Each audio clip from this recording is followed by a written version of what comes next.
Salut, c'est Elsa. Dans cette vidéo, je vous montre comment coudre quand même un patron s'il n'existe pas dans la taille que vous cherchez. Vous voulez coudre un patron qui s'arrête au 44, mais vous faites du 46 ou du 48. Votre enfant a grandi, vous voulez coudre un patron en 10 ans qu'il s'arrête aux 8 ans. Coupez un patron dans une taille que vous aviez il n'y a pas longtemps, mais vous avez grossi, vous voudriez recoudre ce patron dans une taille au-dessus. Je vous montre tout de suite comment on fait. L'idée, c'est de rajouter des tailles à l'extérieur. Donc là, on voit par exemple pour cette pièce qu'on n'a pas assez de place. Il va falloir couper les pièces autour et venir les recoller sur une feuille plus grande. Si on a par exemple une pièce ici où les tailles se croisent, on ne va pas couper la plus grande taille, on va couper l'ensemble des pièces. On commence avec cette pièce qui est assez simple et s'il y a des côtés qui sont droits, on va tout simplement les prolonger ici et ici. Et puis ici dans le coin, on va placer la règle pour qu'elle passe par les coins des tailles avant. Donc ça ira pas forcément sur toutes les tailles parce que des fois les tailles sont faites d'une certaine façon pour les plus petites tailles, d'une autre façon. Donc là on prend les plus grandes tailles, par exemple je prends ici les deux dernières tailles et je viens tracer cette ligne là. Ensuite on va mesurer l'écartement. Donc par exemple ici entre chaque taille j'ai un écartement de 2 cm. Donc si je veux reporter deux tailles au-dessus, je vais faire 2 cm et encore 2 cm. Ici je mesure l'écartement. Vous voyez, l'écartement ici est différent entre les petites tailles et les plus grandes tailles. Donc, je prends les plus grandes tailles, on est à 0,5. Donc, je prolonge aussi. Donc, 0,5 et 0,5. Et sur la diagonale, je mesure et je reporte ce que je trouve. Je reporte le même écartement. On n'a plus qu'à relier, parce que là, c'est droit, nos différents points. Et on a ici une taille au-dessus. Donc cette pièce-là, qui est une taille au-dessus. Donc moi, c'est un patron enfant qui allait jusqu'aux 8 ans. Donc là, je viens de tracer donc 2, 3, 4, 5, 6, 7, 8. Je viens de tracer le 9 ans. Et là, j'ai fait encore une taille au-dessus et j'ai le 10 ans. Voilà. Et ce serait pareil exactement pour les tailles femmes. Donc là, on a une pièce qui est assez simple. Donc on va voir comment on fait quand c'est un petit peu plus compliqué. Par exemple, avec celle-ci. Donc, il faut repérer tous les coins déjà, tous les endroits où ça change de direction.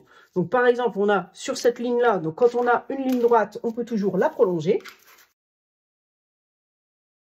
Et on mesure. Donc, on mesure l'écartement entre deux tailles et on le reporte. Donc, pour moi, 2 fois. Là, pareil, on a à la fin les tailles, en fait, elles sont pratiquement collées sur le même trait. Donc là, je vais garder le même trait. Ici, à ce coin-là, on trace une ligne qui passe par les 3 dernières tailles vers l'extérieur.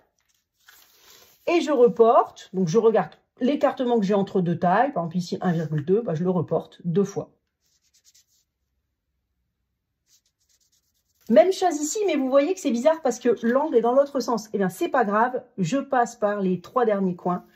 Je reporte et je continue à reporter mes écartements en les mesurant à chaque fois. Vous n'aurez pas forcément la même chose. Là, j'avais 1,2, là, j'avais 1, peu importe, on relie. On reporte l'écartement qu'on trouve. Donc là, on a fait cet endroit-là. On a ce coin-là aussi. À chaque fois qu'on change de direction, on trace une petite ligne vers l'extérieur qui passe par les dernières tailles. On prend l'écartement, on le reporte. Donc là, déjà, je pourrais tracer ce petit morceau qui est droit. Et après, ici, puisque c'est courbe, alors soit on le fait à main levée pour que ça ressemble au même écartement, soit on mesure, on peut rajouter des petites lignes. Par exemple, ici, je vais faire une ligne qui part vers l'extérieur, je vais la rajouter et je mesure l'écartement. Pareil, si je veux que ce soit un peu plus précis, je peux en rajouter encore. Donc, je l'ai fait à peu près perpendiculaire à ma ligne. Je fais encore 2 petites lignes et à chaque fois, je reporte l'écartement. Même chose ici. Et après, je peux tracer, donc soit avec ma règle, soit avec une règle courbe. Donc, ce que je peux essayer de faire, si vous avez une règle courbe, c'est essayer de la placer le long de la ligne. Par exemple, ici, on voit que j'ai trouvé ma courbe à peu près jusque là. Et bien, je peux juste décaler ma règle pour qu'elle passe par les nouveaux points. Voilà. Et si vous n'avez pas de règle, vous pouvez le faire à main levée. Et puis après, faut lisser un peu le trait.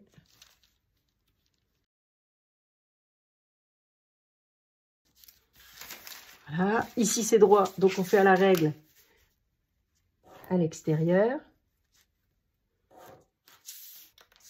Il nous reste ici, donc c'est un petit peu plus compliqué quand il y a beaucoup de taille. Et il faut faire attention de ne pas se tromper quand les lignes se croisent. Alors la solution pour ça, c'est de repasser au fluo la dernière taille. Donc là, la dernière taille, par exemple, elle est bien à l'extérieur, mais ici, attention, elle passe là et ensuite ici.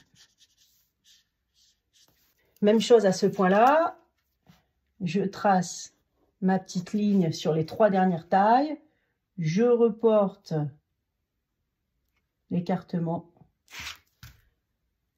Vous voyez comment c'est fait? Là, en fait, la plus grande taille, elle est à l'intérieur. Donc, quand je vais tracer cette ligne-là, je pars de l'intérieur. J'essaie de suivre le même écartement. On peut faire soit en mesurant, soit on voit assez bien ce qui se passe. Là, on part d'ici.